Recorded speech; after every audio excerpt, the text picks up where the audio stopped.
a sacred mosaic of landscapes, cultures, and fulfilled promises. From the land of Israel, cradle of patriarchs, prophets, and the Messiah, to majestic Lebanon, in Jordan, its desert cities whisper the echo of lost kingdoms like Edom and Moab.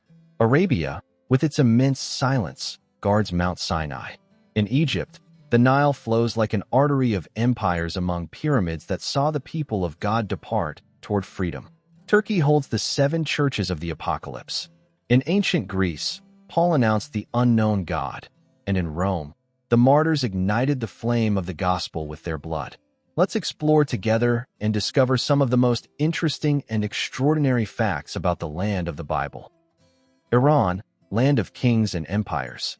In the majestic heights of the mountains of Elam, and in the fertile valleys of the ancient Persian Empire lies the land we now call Iran, but which the Bible honors as Persia, bastion of empires and arm of redemption in sacred history. From this land arose kings who not only ruled kingdoms, but also fulfilled the will of God. Among them shines Cyrus the Great, anointed by the Most High according to the prophecy of Isaiah 45, liberator of the people of Israel and restorer of Jerusalem. Iran, then, is not only land of ancient conquerors, but a crucial actor in the divine plan. Its kings, its cities, and its history are interwoven in the sacred scrolls as instruments of the Most High. It was Persia that dethroned Babylon and opened the gates for the return from exile. Esther, the Jewish queen who saved her people from the throne of Susa, lived under the rule of a Persian empire that stretched from India to Ethiopia. Daniel, in his final days, served before the Median and Persian kings, while his visions revealed the end of times. Iraq, ancient Mesopotamia. In the ancient plains between the Tigris and Euphrates rivers, where the land was watered by the waters of Eden, rises what we now know as Iraq, cradle of empires, origin of languages, and setting of the first covenants with God. Here flourished Babylon, the city of hanging gardens and towers that defied the sky. A symbol of human power and excessive pride, it was in this land where the Tower of Babel was erected and where God confused the languages to halt the arrogance of men. Ur of the Chaldeans, birthplace of Abraham, marks the beginning of the divine calling toward a promised land. From these lands the patriarch departed, leaving behind the splendor of Mesopotamian civilization to follow the invisible voice of the Most High. Later, Nineveh, capital of Assyria, would become the object of divine mercy when, in response to Jonah's preaching, the entire city repented. Iraq, it was not only the cradle of kings and conquerors, but also of prophets, exiles, and revelations. In Babylon, Ezekiel and Daniel prophesied the end of times and defied lions and men for their faith. The desert of Arabia. In the vast deserts of Arabia, land of caravans and nomadic kings, flourished the ancient kingdoms of Dedan, Tema, and Kedar, where the sons of Ishmael lived under skies that knew their destiny. The Bible mentions Arabia as the source of incense, gold, and myrrh, treasures offered centuries later to the newborn Messiah. The prophets, like Isaiah and Jeremiah, spoke of judgment on Arabia, highlighting the tents of Kedar and the oases of Tema that would give water to fugitives, but they also prophesied its redemption when the desert tribes would worship the Holy One of Israel. Arabia, more than a landscape, was a stage of revelations and signs. In the arid desert of Midian, Moses had his encounter with God in the burning bush, where he heard the voice that would call him to free his people. In this desert, Mount Sinai stands as an eternal witness of that divine encounter. Arabia was also the refuge of the Apostle Paul, who, after his conversion on the road to Damascus, retired there to receive revelation. Thus, Arabia was not only a crucible of commerce and wisdom, but also the land where wandering patriarchs and prophets lived and received visions that united the destinies of peoples and the eternal kingdom of God. The biblical South, Yemen and Ethiopia. At the edges of the biblical South, where incense perfumes the mountains and oases whisper secrets to the desert, rose the legendary kingdom of Sheba, a mystical bridge between Africa and Arabia. Its capital, Marib, shone under the Yemen sun like a jewel of the ancient world, surrounded by palaces, gardens, and temples. From that golden throne ruled an unmatched woman, the Queen of Sheba, wise, proud, and beautiful, mistress of caravans that crossed the desert with gold, myrrh, and precious stones. Having heard of the splendor and wisdom of Solomon, king of Israel, she undertook a monumental journey across dunes, mountains, and the Red Sea. In Jerusalem, royalty and wisdom, oracle and queen faced each other in a duel of riddles. At each word of Solomon, the queen was amazed. Before his God, she bowed her heart. She sought not only answers, but the eternal. The legend crossed the sea to Ethiopia, where her lineage, according to the Kabra Nagast, became a sacred crown. Cush, land of men with ebony skin, was already witness to divine covenants. Both peoples, linked by trade, faith, and blood, are carved in the divine narrative. Ethiopia gave a faithful heart to the gospel. In Acts 8, the Ethiopian eunuch is minister to Queen Candace, showing the continuity of a royal female lineage in Ethiopia. The land of the Nile, Egypt and Sudan. Egypt, in Hebrew Mitzrayim, which means narrowness, and Cush, which means black, emerge as giants of the sacred landscape carved by the unbreakable current of the Nile, river of life and judgment, silent witness of covenants, rebellions, and redemptions. Egypt, fertile and proud, was a refuge for Abraham. There Joseph was sold as a slave and rose to the throne. It was where the people of Israel settled in the land of Goshen on the banks of the Nile, and years later served as a prison for a people crying out for freedom. From its golden palaces and lofty temples rose Moses, bearer of a divine flame, who parted the waters of the Red Sea and broke the scepter of the pharaohs. Centuries later, Egypt was again a refuge, this time for Joseph, Mary, and Jesus when they fled from Herod. Beyond, to the south, in the dark lands of Cush, biblical Sudan, along the Nile Valley, which comprised the south of present-day Egypt and extended into the north of present-day Sudan, kings of imposing stature and bronze skin rode with power. From there came Taraka, warrior pharaoh, to challenge the impious Assyrian Empire. His first mention is found in the book of Genesis, where the river Gin encircled the land of Cush, in a context linked to Eden. In the book of Numbers, it is mentioned that Moses took a Cushite woman as his wife. Modern Jordan occupies territories with deep biblical significance, home to ancient kingdoms frequently mentioned in the scriptures. The Ammonites and Moabites, descendants of Lot, Abraham's nephew, established powerful kingdoms in this region. Amman, the current Jordanian capital, was known as Rabbah, the ancient capital of the Ammonites. Mentioned in numerous biblical passages, especially during the wars with King David. In southern Jordan lived the Edomites, descendants of Esau, Jacob's brother. This people established their kingdom in the reddish desert lands, currently known as Wadi Rum. The Edomites had great influence, even infiltrating the throne of Israel. Herod the Great, who ruled when Jesus was born, was of Edomite Idumean descent, representing the fulfillment of ancient tensions between these peoples. Jordan was also the scene of important biblical events in Gadara, Nahum case. Jesus performed the miracle of casting out demons into a herd of pigs. John the Baptist was beheaded at the fortress of Machaerus, and it is believed that Jesus' baptism occurred in Bethany beyond the Jordan. These ancient peoples, along with others such as the Nabateans, evolved through the centuries under different dominions until forming the modern nation of Jordan, established in 1946 after the British Mandate, uniting this rich biblical legacy with the current Jordanian national identity. Israel is the country of the Bible in which it is mentioned more than 2,500 times, evidencing its centrality in the biblical narrative. Its origin dates back to Abraham when God called him to leave his land to form a new nation. The name Israel comes from Jacob, Abraham's grandson, after his encounter with God, with his descendants being called by that name. The land of Israel was promised by God to Abraham and his descendants as an everlasting inheritance, establishing a spiritual and physical bond between the Jewish people and this region. For centuries, the Israelites inhabited this land, building their temple in Jerusalem as the center of worship. After disobeying God, the people suffered exile. However, a remnant returned to rebuild Jerusalem. It was also in Israel where Christianity was born through the life and ministry of Jesus of Nazareth, who was Jewish, an Israelite of the lineage of David.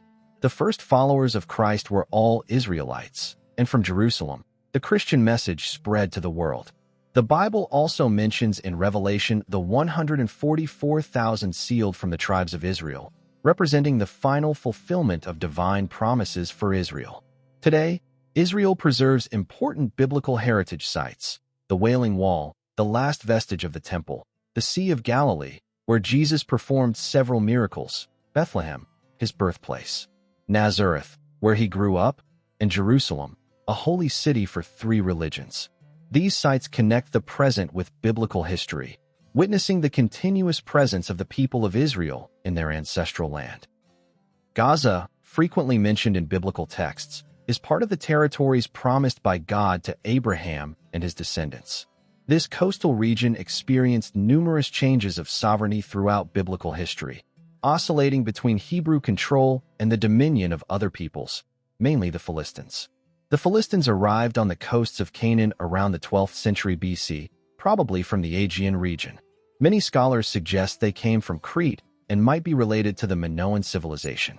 These sea peoples established a pentapolis on the southwest coast of Canaan, which included Gaza, Ashkelon, Ashdod, Gath, and Ekron. Their presence generated constant conflicts with the Israelites, as demonstrated by the stories of Samson in Gaza and the clashes with King David. It is important to note that the modern term Palestinian derives from the Philistine name, but there is no historical or cultural continuity between the ancient Philistines and the contemporary Arab inhabitants of the region. The Philistines as a people ceased to exist after the Assyrian and Babylonian conquests, absorbed by other cultures. The name Palestine was imposed by the Romans after the suppression of the Jewish revolt of 135 AD.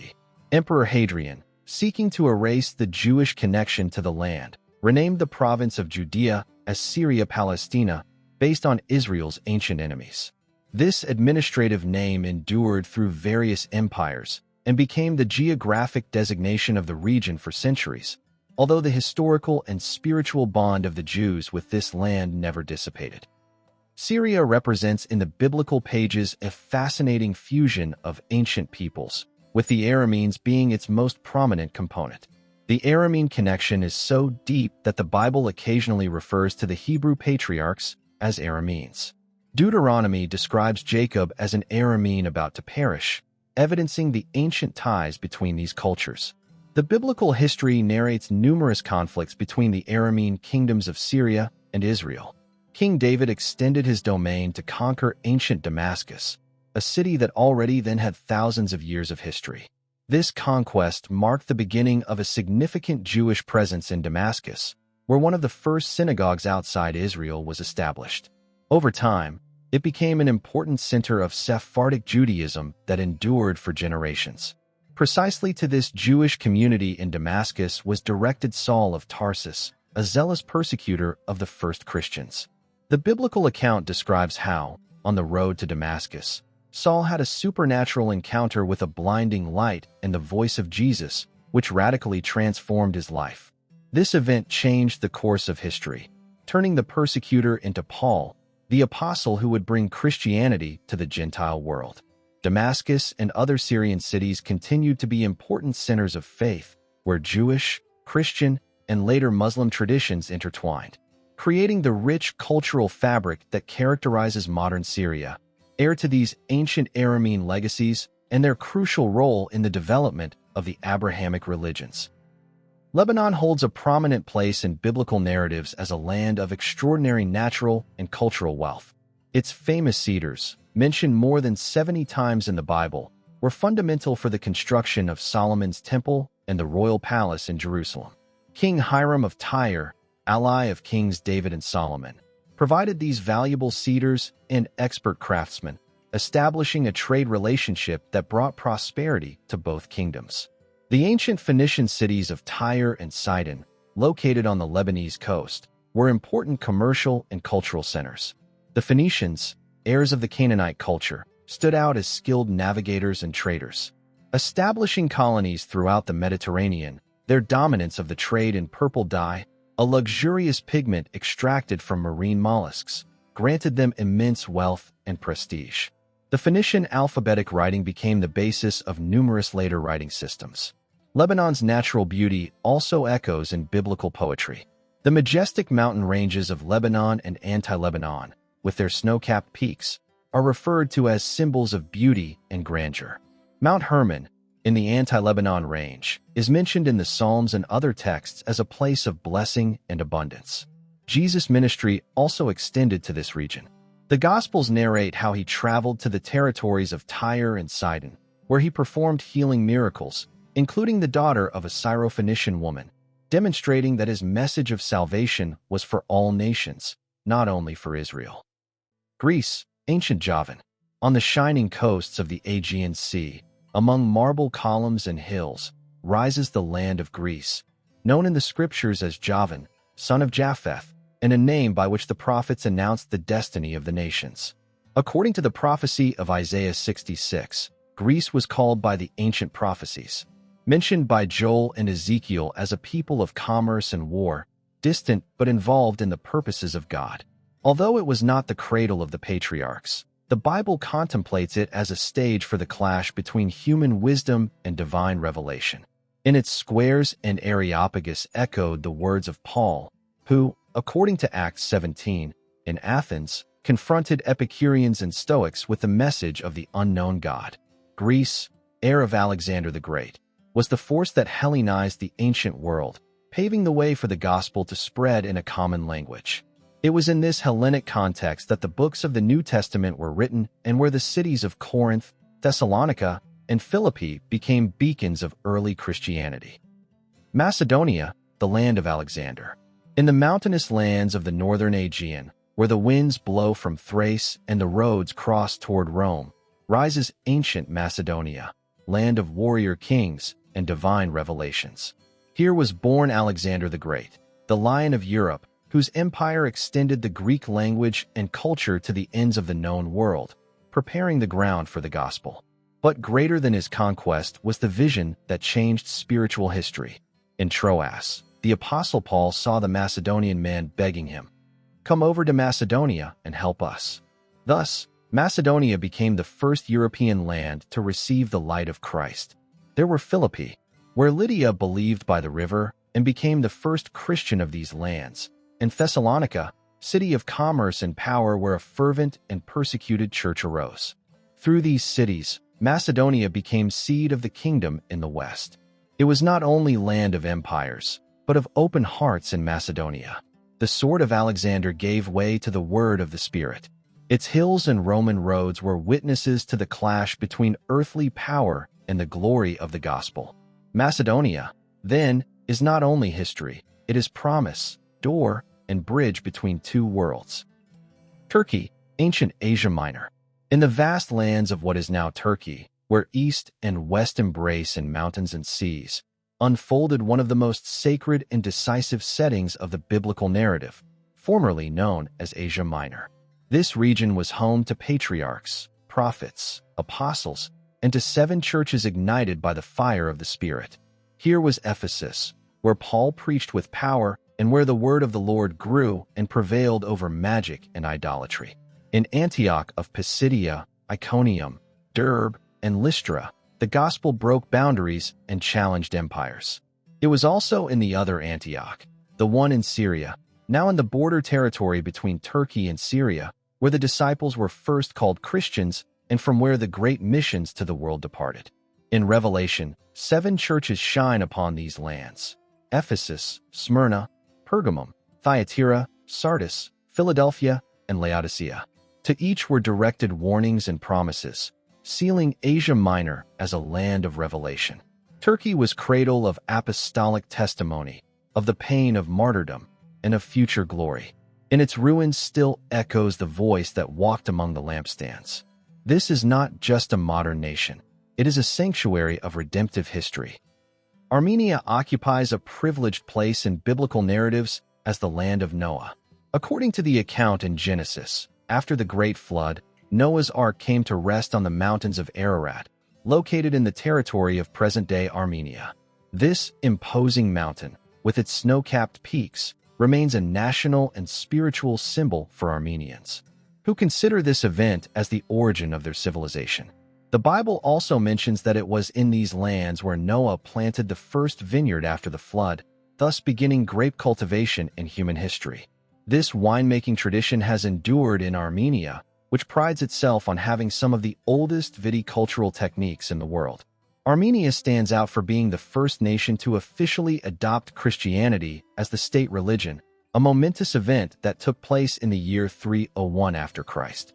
This conversion occurred when Saint Gregory the Illuminator, after healing King Tiridates III of an illness, achieved his conversion. The monarch then decreed Christianity as the official religion, transforming Armenia into a pioneer of the Christian faith at a national level, decades before Constantine's Edict of Milan. The Armenians began pilgrimages to Jerusalem early on, establishing there an Armenian quarter that persists to this day as one of the 4 historic quarters of the Old City. This continuous presence testifies to the deep ties between Armenia and the Holy Land.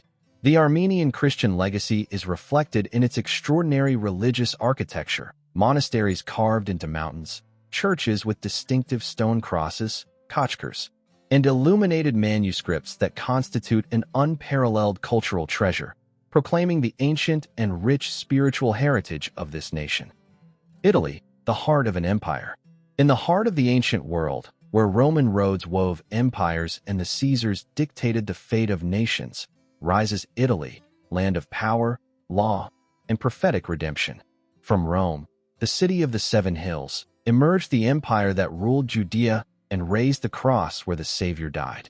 But what began as pagan dominion became fertile ground for the seed of the gospel. To this land came the Apostle Paul, in chains but unstoppable, preaching in the courtyards of power and writing from prison epistles that would shake the centuries. In Rome, he did not find an enemy throne, but a pulpit, not a defeat, but the echo that would carry the faith to the ends of the world. Italy, where the emperors persecuted believers, also saw martyrs crowned in glory. From the Colosseum to the catacombs, the Christian testimony was engraved in stone, blood, and fire. It was not only the center of empires, but a hinge where the power of the world faced the authority of God. And it was defeated there. At the center of history, the cross raised its banner over the highest throne of man. Malta and Cyprus. In the midst of the Mediterranean, where the waves whisper stories of shipwrecks and redemption, rise Malta and Cyprus, sacred islands marked by apostolic journey and the flame of the emerging gospel. Cyprus, homeland of Barnabas, companion of Paul, was one of the first lands to embrace the Christian faith.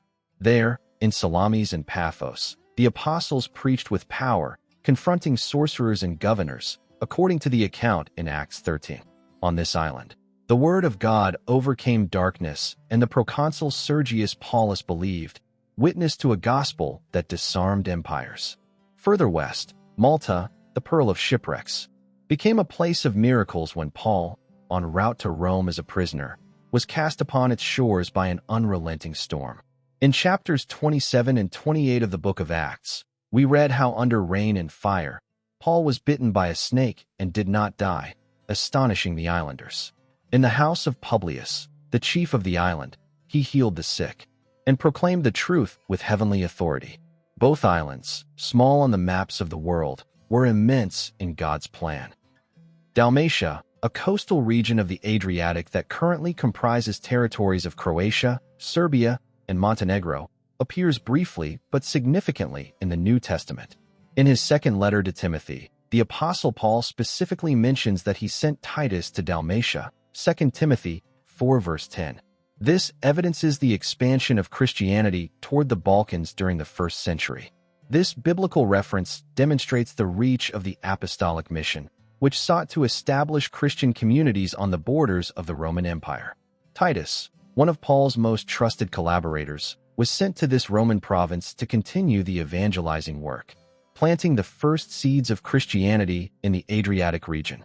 Christianity in Dalmatia flourished during the following centuries, surviving Roman persecutions and leaving a rich architectural legacy. Diocletian's palace in Split, ironically built by an emperor who persecuted Christians, was later transformed into a Christian cathedral. During the Byzantine period, Dalmatia became an important religious center, developing a unique architectural style that fused Roman and Eastern elements.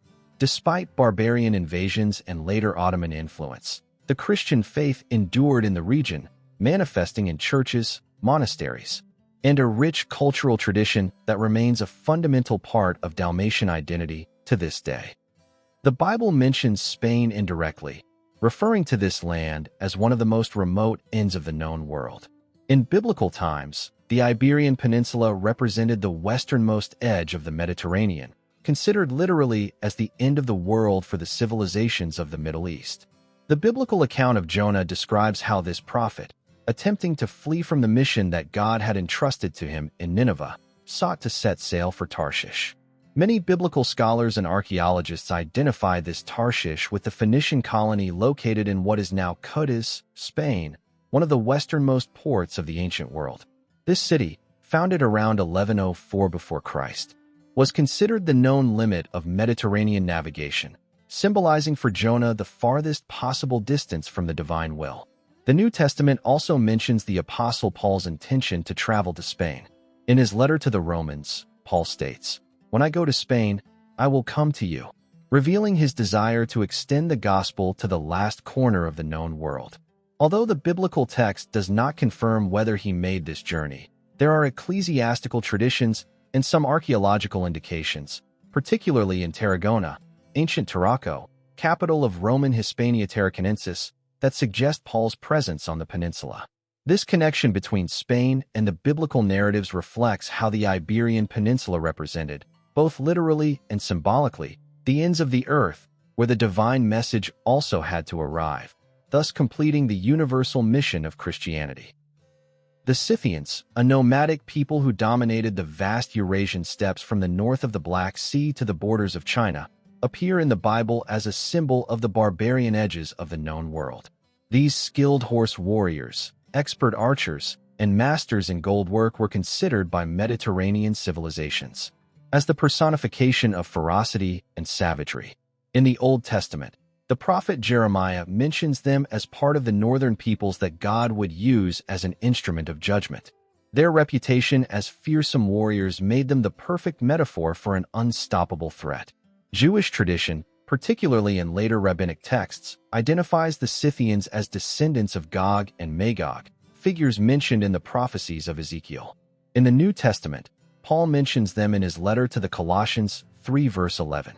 In a radically different context, there is no longer Greek or Jew, circumcised or uncircumcised, barbarian or Scythian, slave or free, but Christ is all and is in all.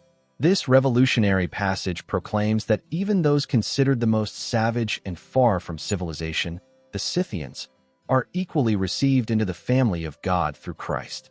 Today, scholars consider that the modern Eastern Slavic peoples, such as Ukrainians, Russians, and Belarusians, inhabit territories once dominated by the Scythians, although there is no direct ethnic or cultural continuity. These ancient nomads left their mark on the region through impressive archaeological artifacts and in the historical memory of the civilizations that later arose in these lands. Although India is not mentioned directly by its modern name in the scriptures, many biblical scholars identify references to it under the name of Jodu, in Hebrew, in the Book of Esther, which describes the vast Persian Empire from India to Ethiopia.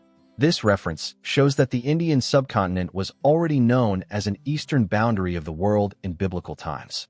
The relationship between the biblical world and India developed mainly through trade. The trade routes crossing the Indian Ocean and the Red Sea brought precious spices, jewels, ivory, and fine fabrics mentioned in several biblical passages. Products such as cinnamon, nard, and precious stones mentioned in the construction of Solomon's temple very likely came from trade with India.